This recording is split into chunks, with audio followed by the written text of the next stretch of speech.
Welcome to the Her Sweet Spot Experience, dishing out tips and tricks on mindset, money, marketing, and media for your life and business, and where we talk to women about how they found their sweet spot.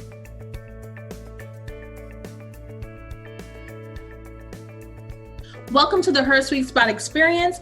I'm your host, Marcia Guerriere, and on today's episode, we'll be talking with J Haleem Washington. He is our first guest, and he's an author, motivational speaker, and corporate trainer, and I'm sure there's so much more we could learn from him about himself. So I can't wait for you guys to listen in on this conversation I have with our first male guest. It's going to be super exciting. You guys know how I love to start off the show by giving you tips and tricks that I've learned along the way in this entrepreneurial game. So today's tip is all about marketing. It's marketing for you and your business. I like to say, start marketing your product or service before you actually begin, especially if you're already in business and you are thinking of launching a new line, a new service. You know, my best marketing tip is really get yourself out there and do the research, the product development research that's necessary in order for you to kill it once you do your launch. From my experience as a business owner, you need to conduct extensive research so every business decision you make is backed by data. Y'all know I'm a business analyst and everything's all about the data.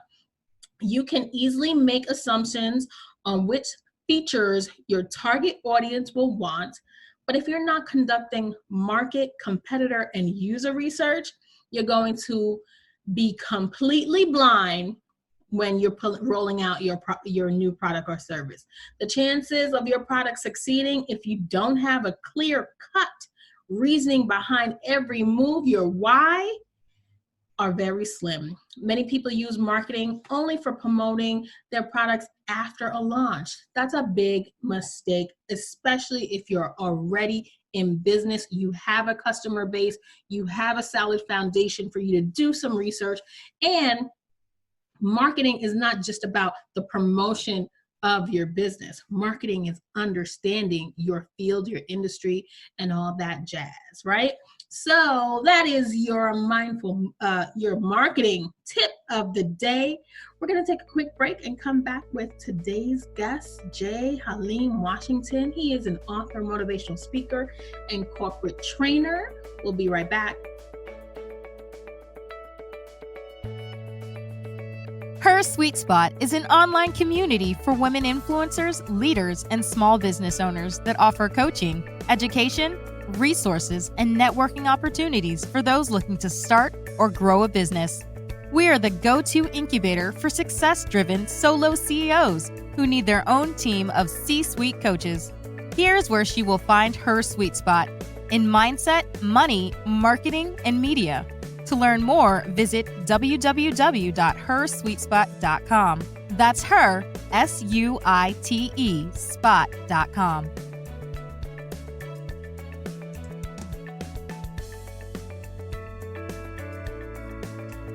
Hey everyone, welcome back to the Her Sweet Spot Experience, bringing you amazing guests and content in mindset, money, marketing, and media.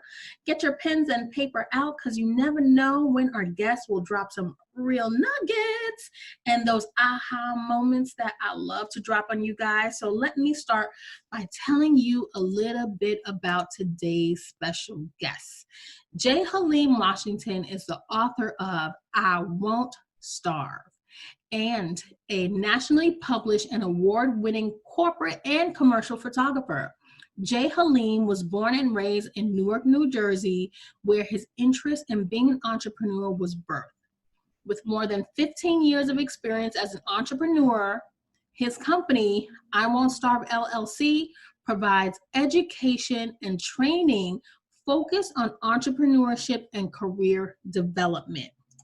Oh, wow, there's so much more to learn about him, and I just want to get right into it with him. Welcome, everyone. J Haleem, how are you? How you doing? Thank you so much for having me, Marcia.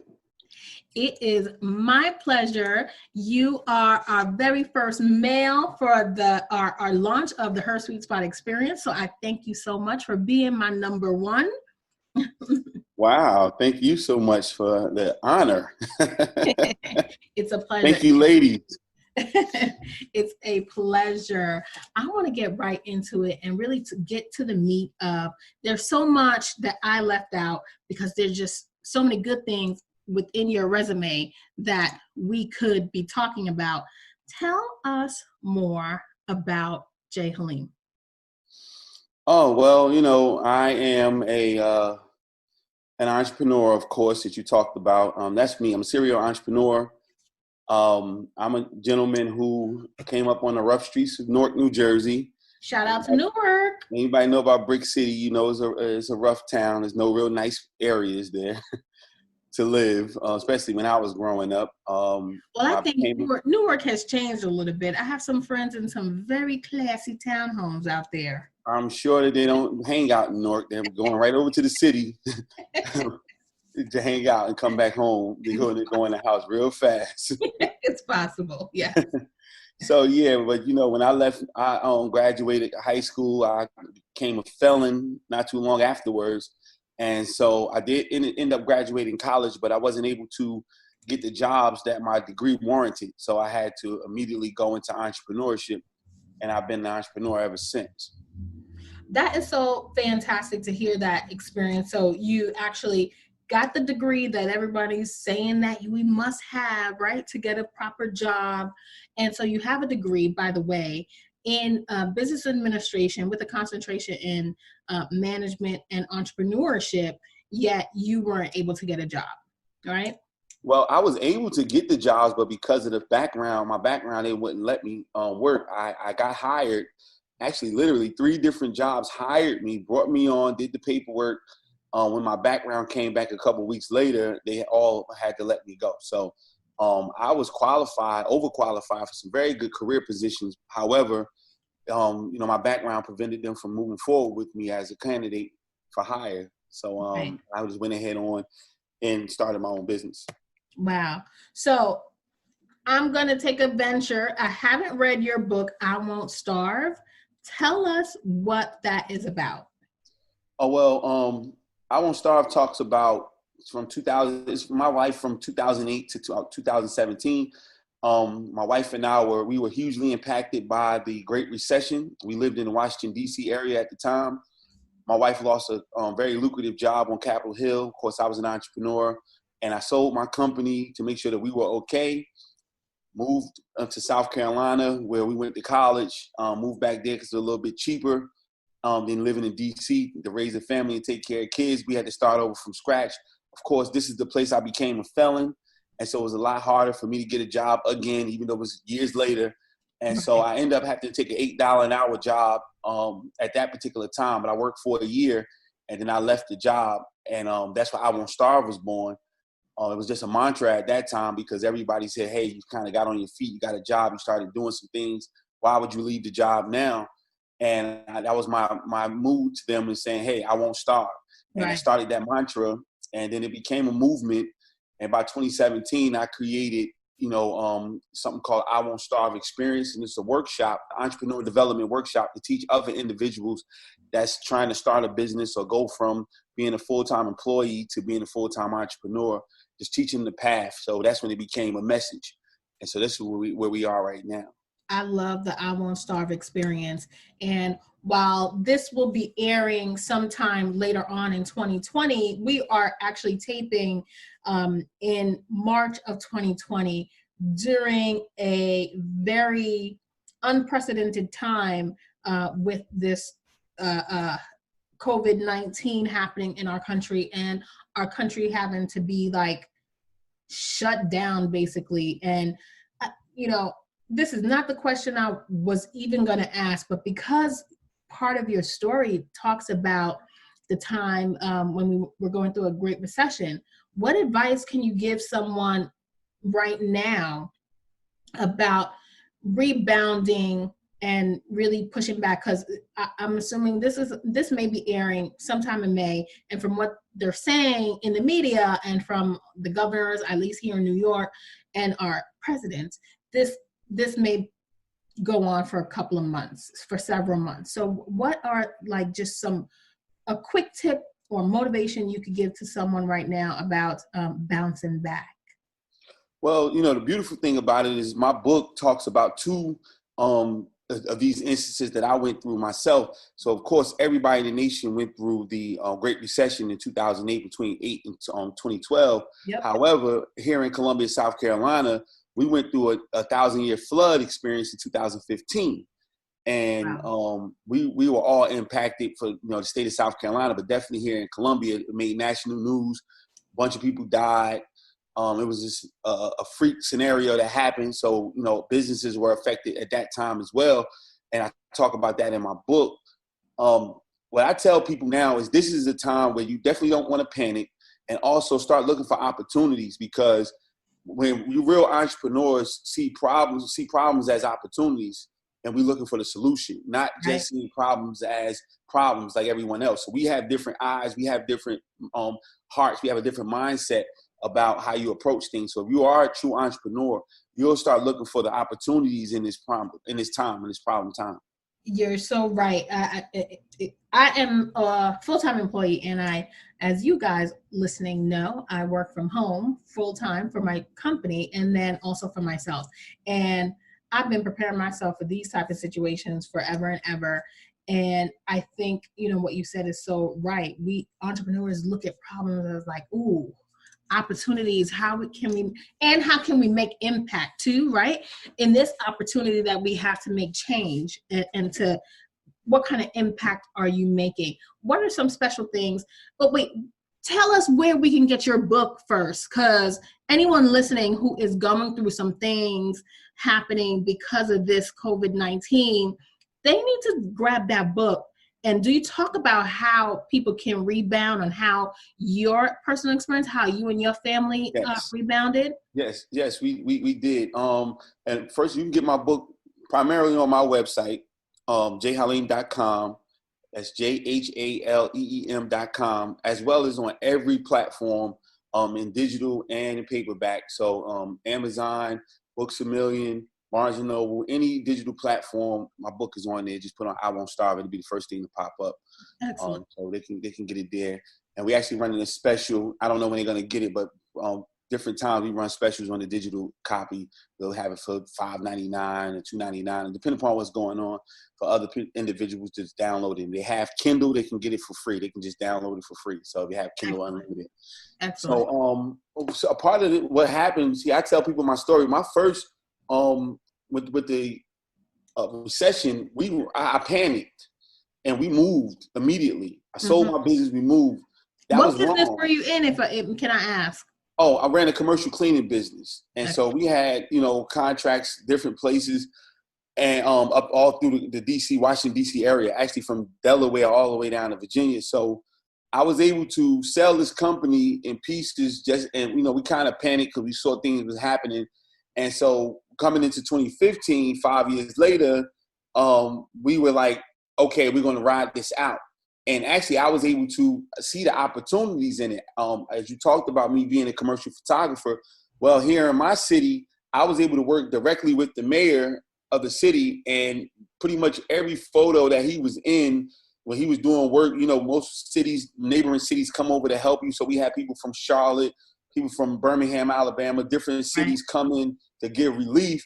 And my images were the ones that they were seeing on the newspaper or on the news through that situation. So if I would have picked up and ran or did something then, I wouldn't have never got myself in the position that I'm in now. My business took off after that. And so in this space, I'm in a whole lot better situation, like 5 years later, to ride out a storm. Right. But because I made the bad decision the first one, I stuck out the second one, learned a lot, and now going through this one, we're pretty much kind of coasting. Right. So you are dropping like too many. My questions are coming like fire, and I don't have that much time to get them all out. So I'm hearing what you're saying, and boom, you had a skill set that enabled you to create a new business, which is photography, right? So you use your passion or your skill set for that, and you boom, connected, networked with the right people, which was the mayor, I think you said, right? And boom, there goes a new business. I am loving what we're talking about right now. I have a question for you, but I'm going to save that for after the break. We're just going to take a quick break, J Haleem, and be right back. This is really great. You're listening to the Her Sweet Spot Experience.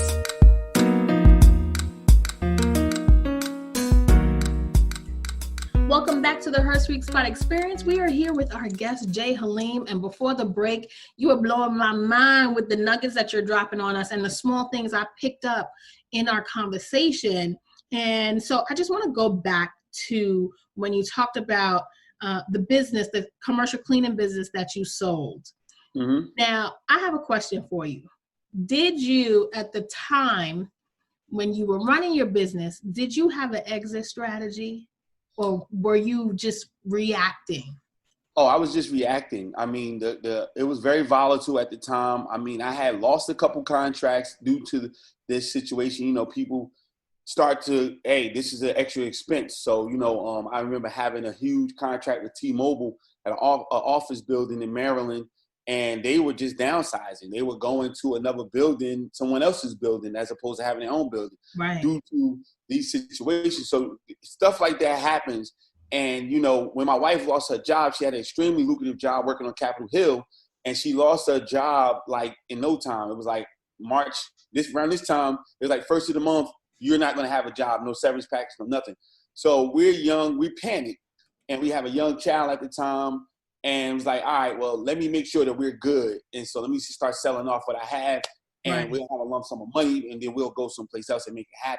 That type of thing. So for me, later on, the maturity in business set in the next crisis.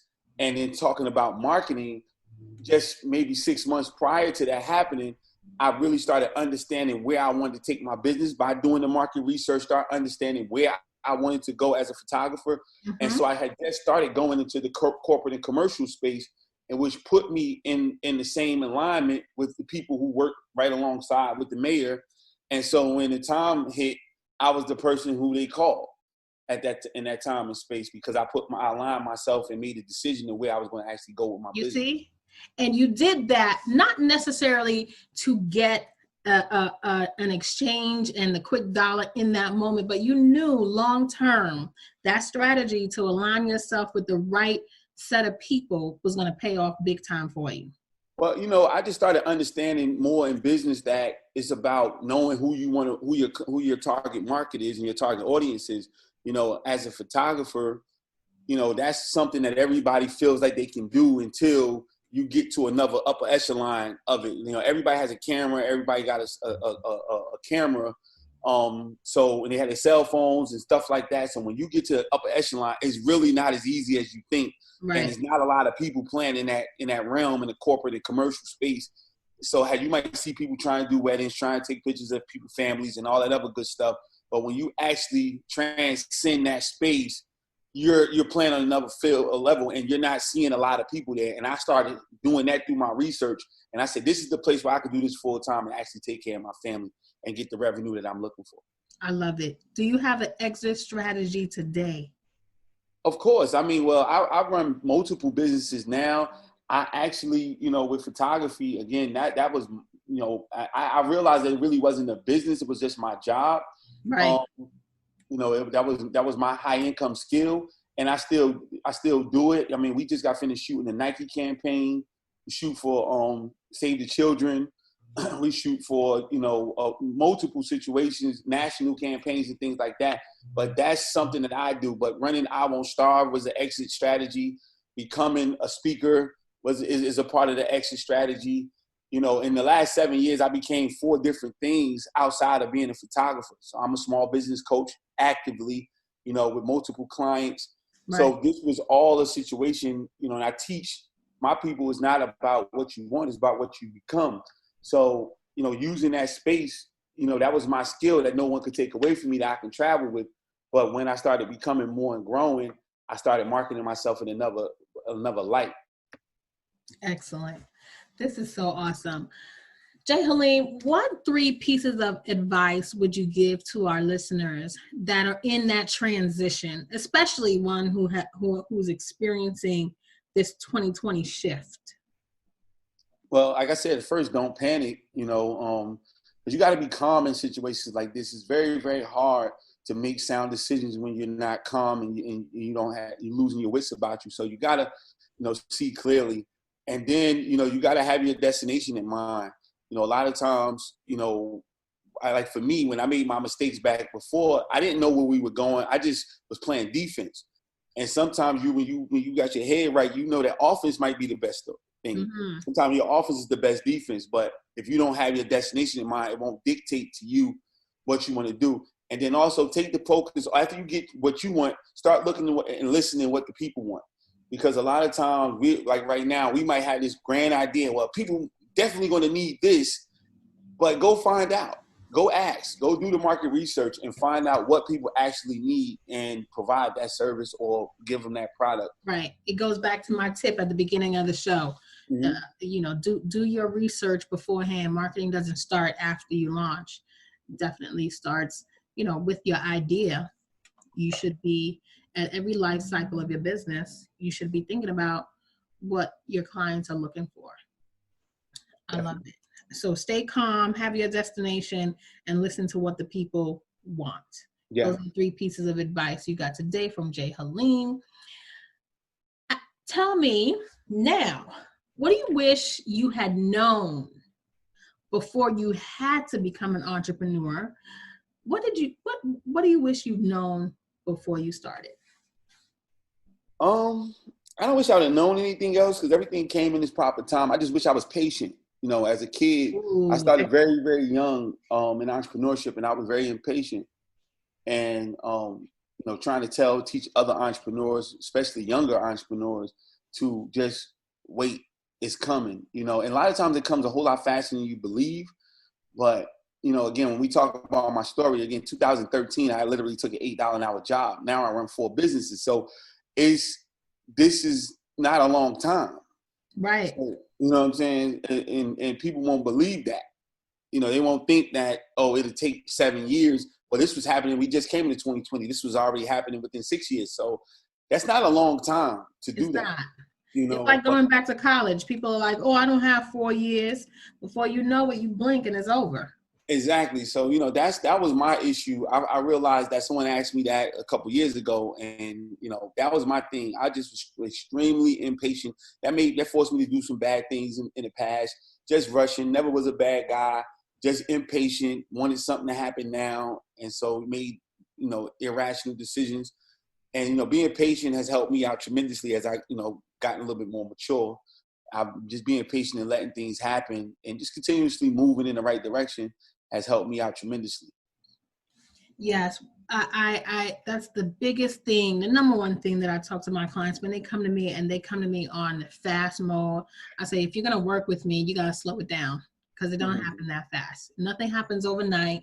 Just because you saw, and I call it the Missy Elliott syndrome. People didn't know Missy Elliott until she came out with her own record. And then it's like, she must be new. No, baby. She was behind the scenes making hits well before she became her own upfront success. So you may see someone who's rocking it and they came out of nowhere in your view, but you don't know what the journey they've been through to get where they're going. So Absolutely right. Be patient and slow it down. J Haleem, what are some of what motivates you? Who motivates you? What motivates you? What books? What TV shows? Because I watch a lot of CNBC business entrepreneurship shows. What do you? I read. I'm an avid reader. I love reading. History motivates me. In business history. So I study the greats. I read books that's 100 years old. I love to find out that they were still having the same problems that we had then and the same solutions that they had then. If I another regret, I wish I read more when I was younger. Right. And I read a lot now, and it's just amazing because it's nothing new under the sun. And people they're not hiding the information from us. It's really just there in the book. And so the more I started to read and grow and do the personal development, it's been amazing for me. My business and my life has changed tremendously. So, that's what motivates me. Of course, I'm self-motivated. You should be, if you're a great entrepreneur, you should be self-motivated. Right. But the books and everything like that have brought the discipline. Of course, I have a family, so, my responsibilities keep me grounded and make sure I'm doing what I'm supposed to be doing. But I'm always been self-motivated. I think that, that's the only true motivation coming from inside.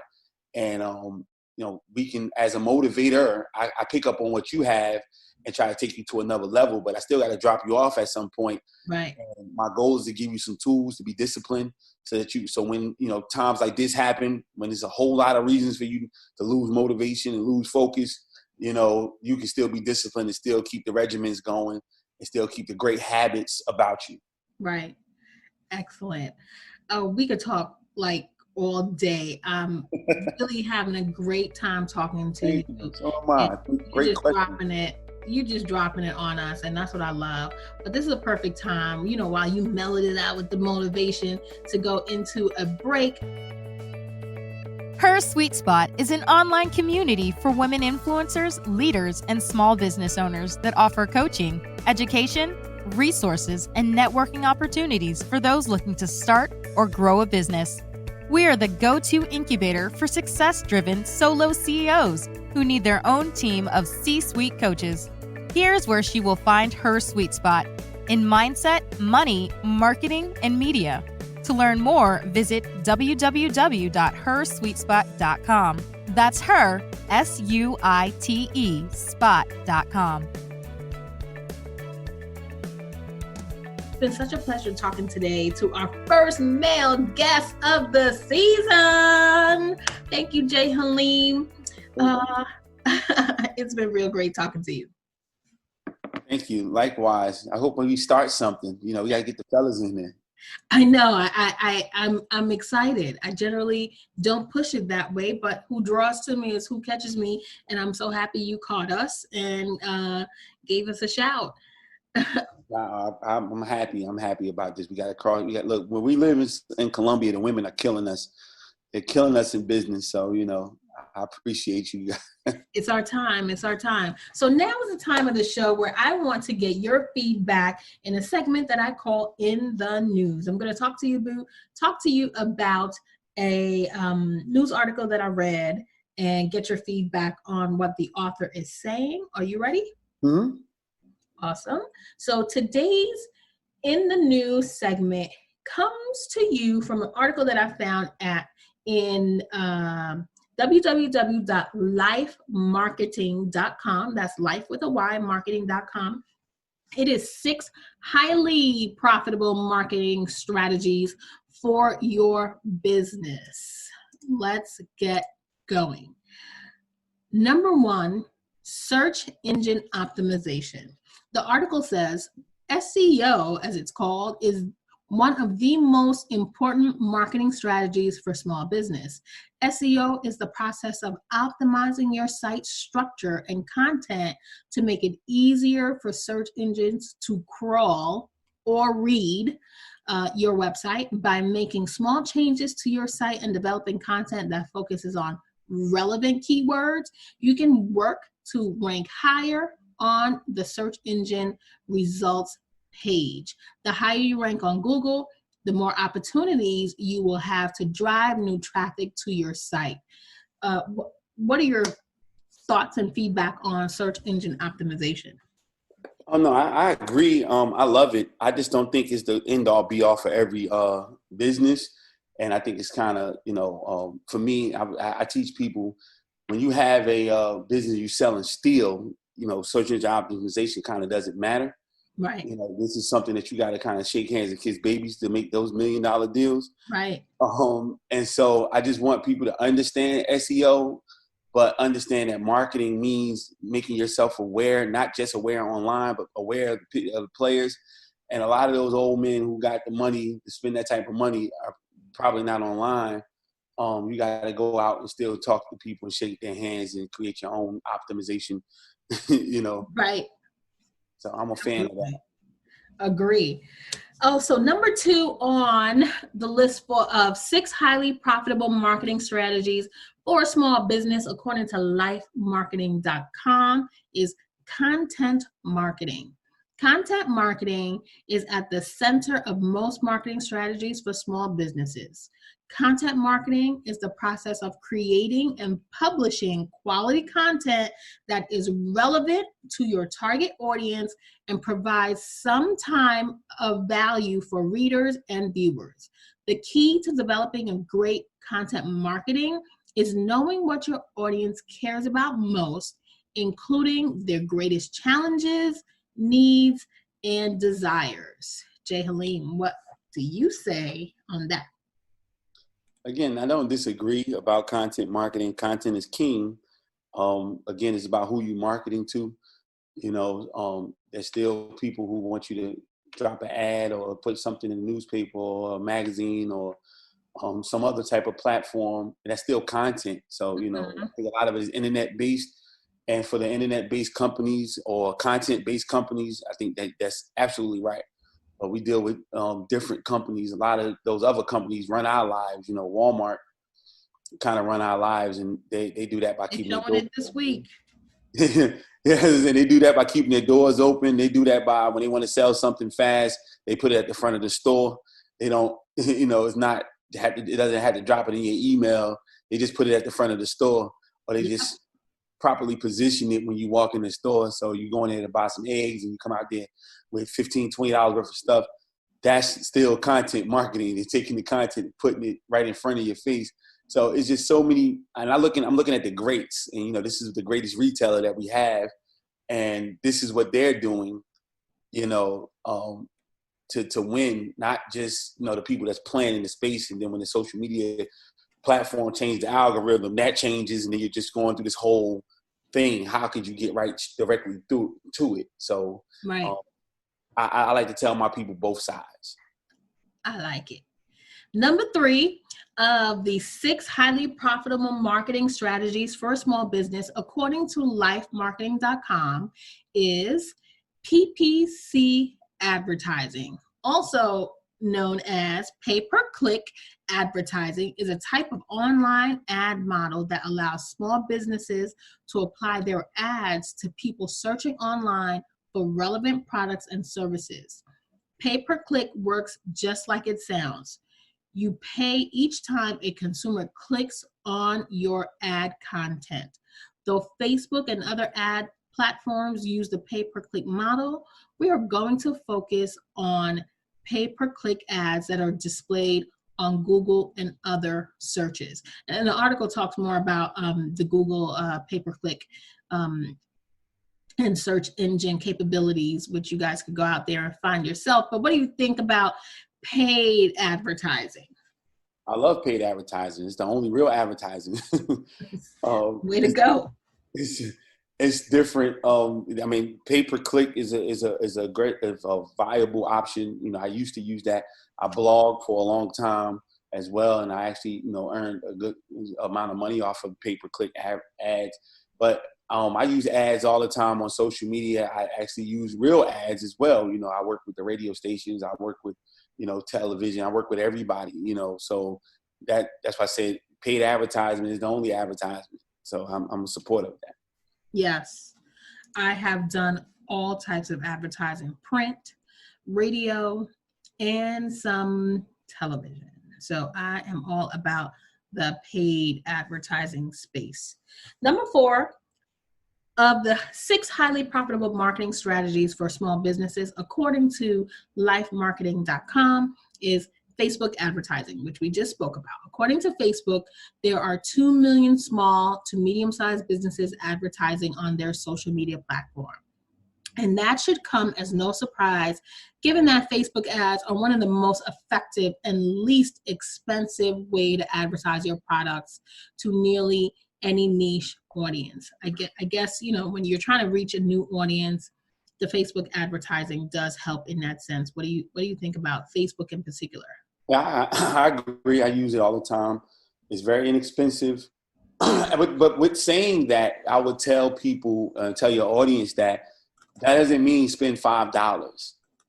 just because they say that, because you're really not going to get what you want to get spending $5 just because they allow you to spend $5. Right. So we have to think about this thing. I know some of our greatest marketers, the Gary Vaynerchuk's of the world and Tal Lopez and those people, these are people who spend, $700 a day. They have that type of money. But so if they're spending $700 a day in Facebook, you should be trying to spend $500 to $700 a month, or try to put a percentage of what you want to make, and carve out 10 to 20% of that to advertising. Now, how you want to whack that up on Facebook or not.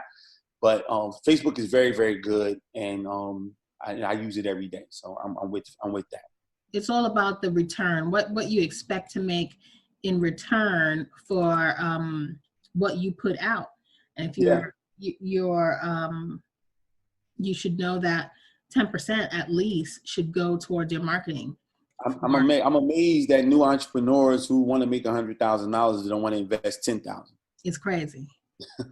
Spread out. It's 12 months that you want to make this $100,000. Why don't you invest in yourself and in your business in that way? Yeah. What are you going to do? Number 5 in the 6 highly profitable marketing strategies for small business, according to lifemarketing.com, is social media marketing. Using social media channels to reach and engage your target audience is no longer an option, it's a must. Rather than asking yourself if you should be active on social media, you should be asking yourself how many times and resources you plan to devote to growing your social media audience and fostering your relationships with leads and customers. I can't say more about whether you do it or you get someone else, you hire someone else to do it. You got to engage like a real person. We're now in a world of social distancing. So everybody's social media game should be up right now. What do you think? I'm sorry, I gotta disagree on that one. What? Yeah, it all depends on the business. This is business. Now, I think that depends on the business. You're absolutely right. Yes, I think social media is great. I've always loved, me living away from home. I spent so much time back in Newark. Even though I moved away from Newark, my family's still there. I go home. I'll be there next month, God willing, with everything going on. Mm-hmm. But I plan on being there next month. And it's good to be able to see what my little cousins are doing. Everything is going on. That's great. But every business does not need social media. You're right. Every business doesn't need social media. And I love it because I've made a lot of money doing the commercial cleaning business. And I've never got a job off of social media when I was doing that. And we were doing a 6-figure company multiple times over. And we never did that off of social media. You went out here, you met these people. They're not asking or looking for individuals on social media. Now, as a photographer, yes, I've made tons of money off of social media. But in that business, no, it did nothing for me, in that space. And again, I talk about the government. I do a lot of work with government entities. They don't even have social media platforms. They don't even allow their people to use social media. Right. And so how are you going to get business with them? You understand what I'm saying? So it all depends on that marketing that we talked about. And if you go back and do the research and say, hey, my clientele is going to be government, you put all the Facebook ads out you want. But that's not going to help you with the government. You're going to have to go through that channel that they want you to connect with them. So that's why I would disagree with business. It's just all about the business that you have. But socially, I think everybody should have at least 1 or 2 accounts so they can keep in contact with individuals and things like that. You do need to engage. I do think that at the very least, you need to have a presence, and how often you should be posting is more so the question. Mm-hmm. But I do think that everybody, and right now, because of the social distancing, it's important that businesses that can no longer do that face-to-face networking and communication really do use social media a little bit more. But now that's the new world, 2020. This thing is really changing the way people will be living their lives and running their business from now on. You put that into a good perspective. Now they need to understand which platform they need to use. Right. Because a lot of people are out of place, like a fish out of water. They don't know they're probably on Facebook when they should be on LinkedIn, or they on LinkedIn, they should be on Instagram. And so this is another opportunity for education. Somebody's going to need to know how to move in that space. now that you kind of have to in certain instances. So this is a good opportunity to educate. This is the time. So number 6 on the 6 highly profitable marketing strategies for small business, according to lifemarketing.com, is email marketing. Email marketing is one of the best marketing strategies for small businesses. Most consumers are not going to purchase from your brand the first time they visit your site. That's why it's important to find ways to keep in touch with these consumers after they leave. Once you have captured your visitors' contact information, you can nurture these leads, and email marketing is a great strategy for lead nurturing. I love email marketing. I think it's fantastic, especially right now. Going back to what you said about not being on social media, then absolutely you definitely need to communicate via email if you're not really in that social media. What do you think? I totally agree. That's number one on my list outside of just paying for an ad. Email marketing be number one on my list. If you're really in business, you check your emails more than your social media. I mean, you might be on there playing around, but people are paying attention to their emails. Nowadays, your email can be a money notification, Yep. so you're always looking. I know I have a website, I have an e-commerce set up. So I look forward to seeing a notification that something came through PayPal. They call it PayPal bling. So people are looking at the emails. Again, I shop off of emails, I go into a place, I'm going right back and see, oh, y'all just emailed me this morning, right? So yeah, I got this 20% there. I'm looking forward to that. And also, like I said, everybody, if you're dealing with the government, if you're dealing with, no matter what you're dealing with, no matter what age bracket, you can get to them in the emails. That's right. That's right. You can't find them on social media, but you can definitely reach them in their email. So I think that's number one. It's not going anywhere. J Haleem, I am just so bummed that we are out of time. And I think we even ran overtime. Like I said, we just get so into it that I don't want to stop. But this is the end of our show. And can you tell us, before I let you go, tell everybody where they can find J Haleem Washington, again, how they can find I Wont Starve, your book, and how they can contact you if they want to hear more from you. You can find me on social media. Everything is I am J Haleem. That's on all my platforms, except for LinkedIn is J Haleem Washington, as well as my website, www.jhaleem.com. Email info@jhaleem.com. Everything is on my website. Of course, my book is on every platform that you can think of digitally. So no matter where you are, my book is in multiple countries now.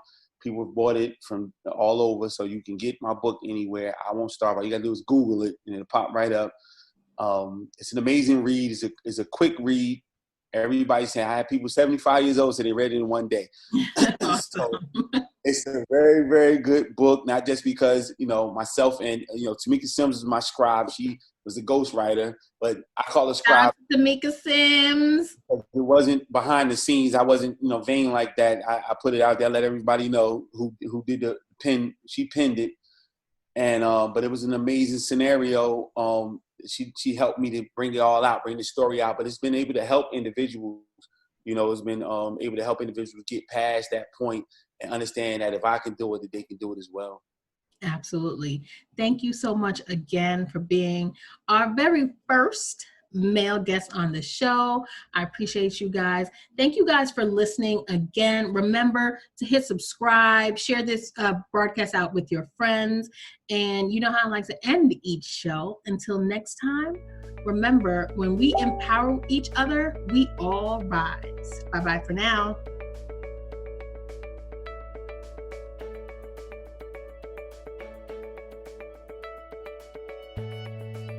Thanks for joining us this week on the Her Sweet Spot Experience. Make sure to visit our website, www.hersweetspot.com. That's her, SUITE, spot.com, where you can become a member of our growing community and get great content for your life and business. Don't forget to subscribe to our podcast. We are your strategic partners to grow your business.